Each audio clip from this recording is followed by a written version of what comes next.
The OK Corral.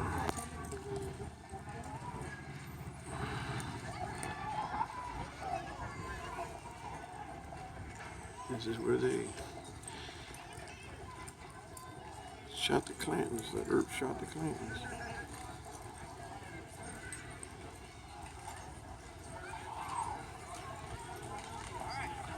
There's another stagecoach.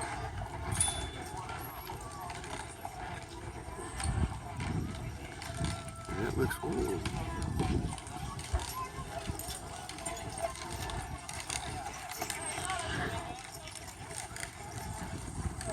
They're having some kind of a celebration today.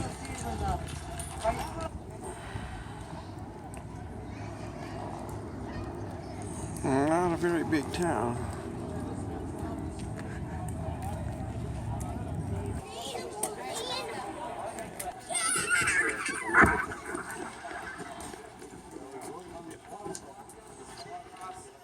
Go right ahead, no problem. It's a movie camera.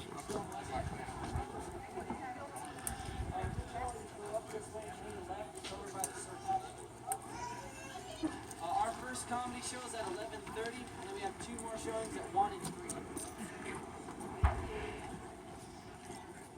All right. Down that in. Maybe they'll bring one down here for you. Maybe. Huh? Hang in there. Are you going over there to shop? So we're gonna go up there then? Yeah, we should see the stunt show.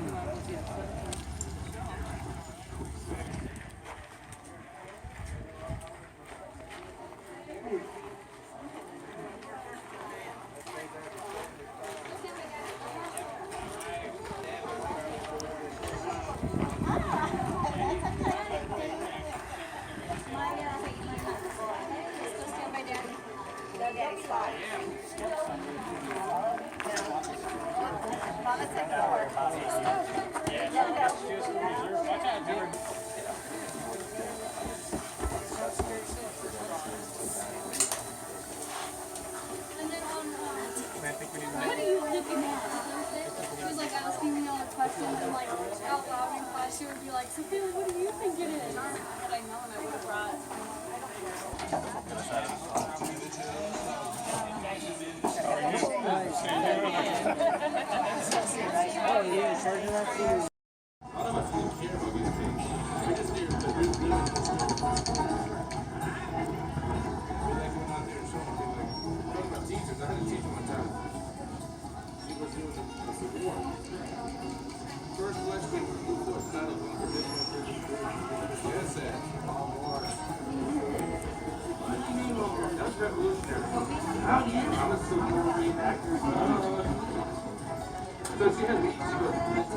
There's a festival today, so it's pretty packed. I'm just talking to the camera.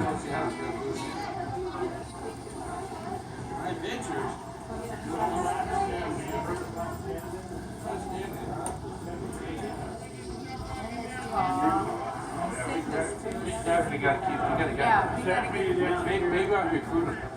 And you're going to do a presentation.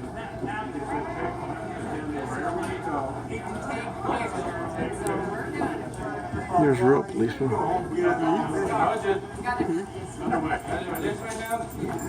Real policeman, be careful. Find yourself.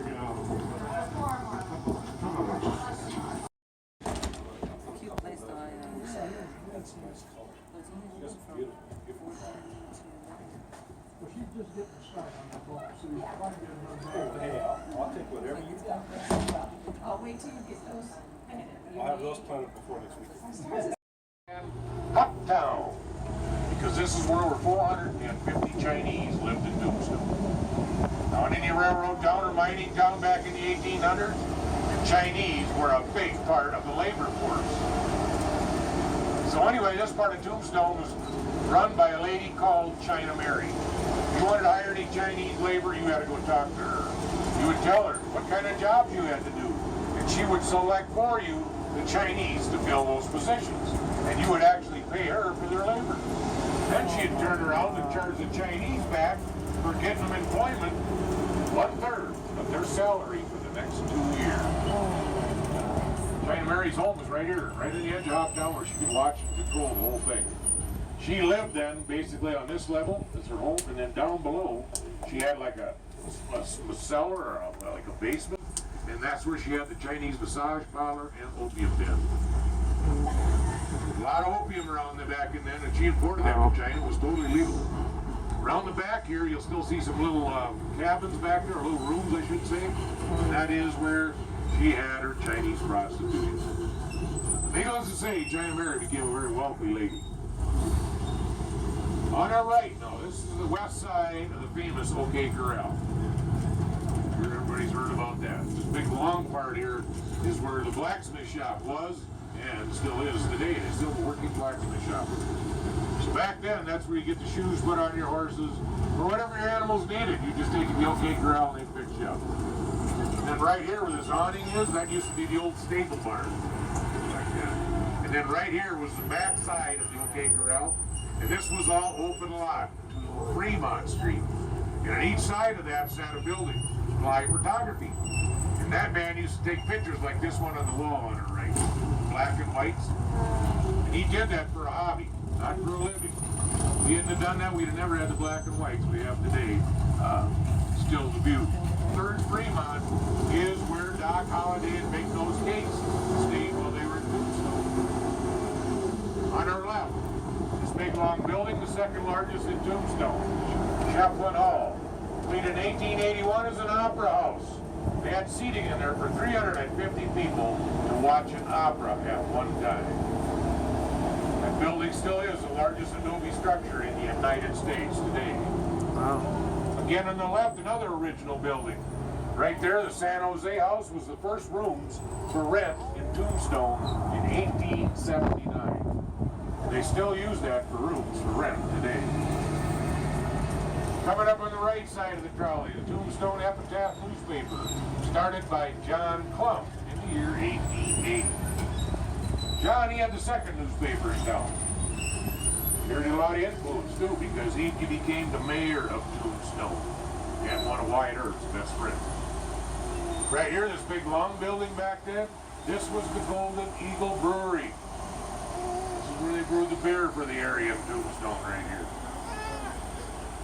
Then they started serving out of crystal glass and became known as the Crystal Palace Saloon.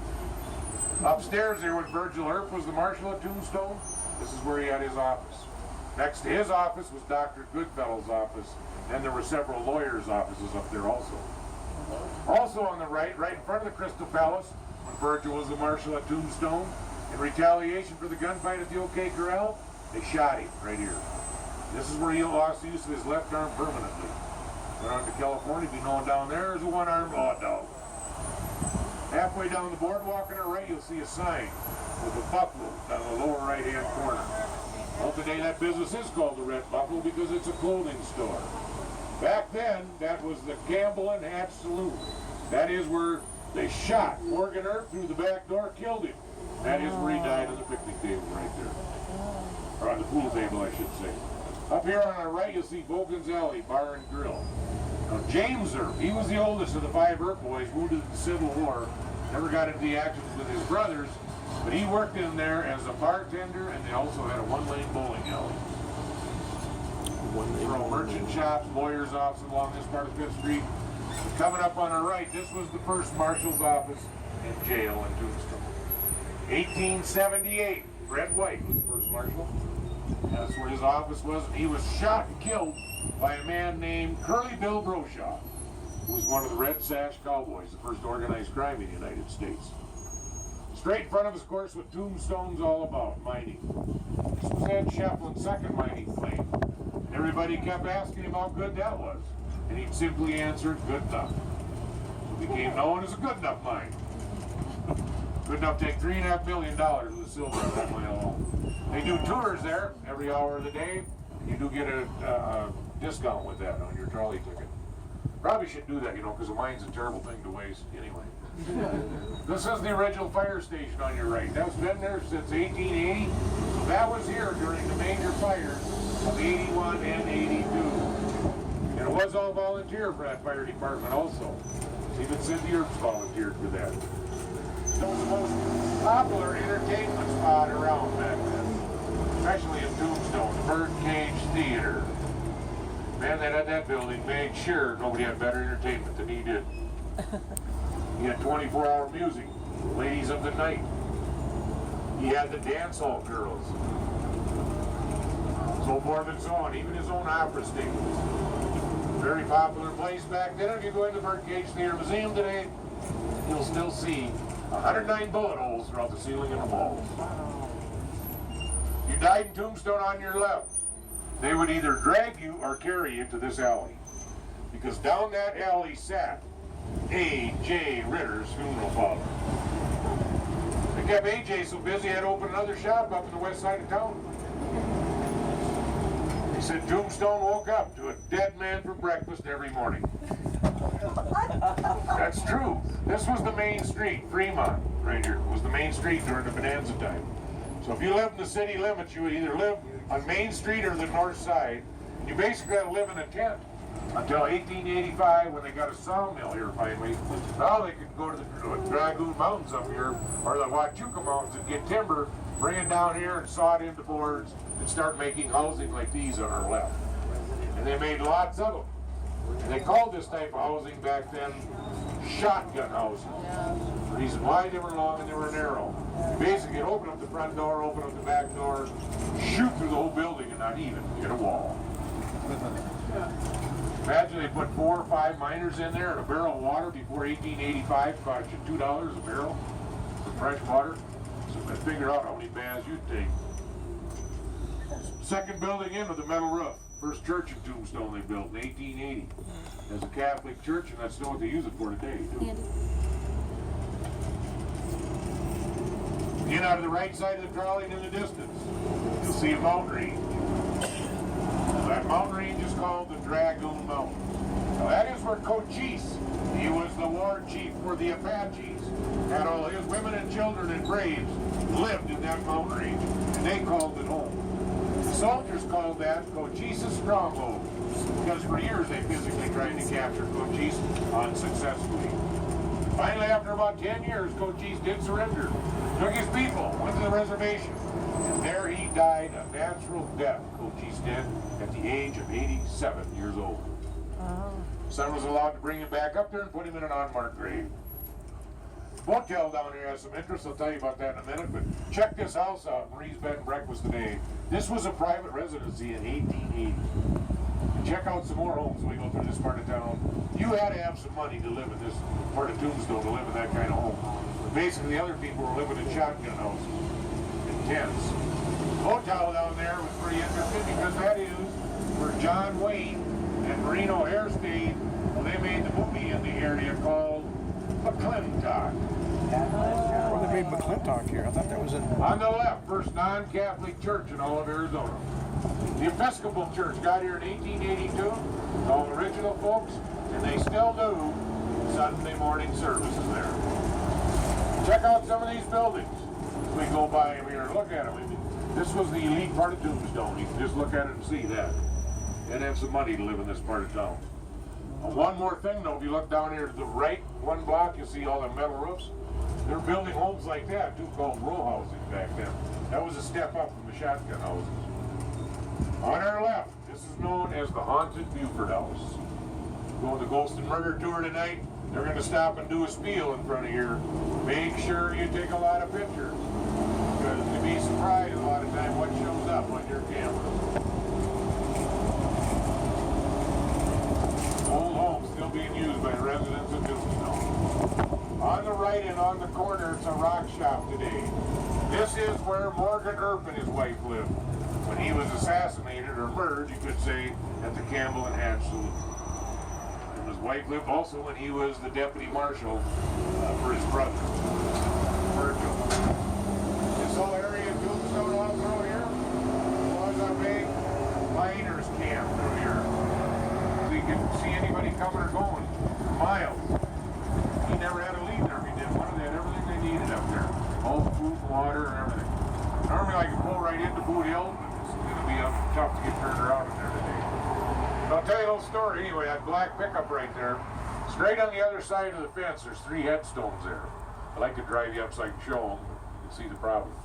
But there's Frank McClary there, and then his brother Tom McClary, and their ranching neighbor Bill Clanton. Those are the three right there, just on the other side of that fence, that were killed by the Earps and Doc Holliday in that OK Corral gunfight. There is a headstone here that reads like this. It reads, "Here lies Lester Moore. 4 slugs from a 44, no less, no more." It was the year 1882. They figured, well, maybe we should figure out just how many people live in Tombstone. So they did a census. The way they did that census was through the voter. Back in those days, in order to vote, you had to be a white male, 21 years or older, in order to do so. Well, that number alone came up to 8,000 people. Now you figure between all the women, the children, Chinese, and all the other nationalities that lived here, it was illegal at that time for them to vote. By 1883, Tombstone was well over 12,000 people, making this the largest city between St. Louis and San Francisco.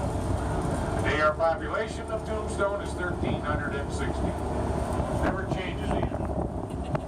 Maybe there's more cowboys leave town. It's a broken move. Coming up on our right in the corner, this is where Virgil Earp lived and his wife when he was the Marshal of Tombstone, in a small home there. Directly on our left across the street, his brother, Wyatt Earp. That's where he had all 3 Earp brothers living within a block of each other off of Main Street, Fremont Street. And originally, that's what they called the gunfight, too. Gunfight on Fremont Street. Not the OK Corral. The newspapers started calling that because they could sell more paper.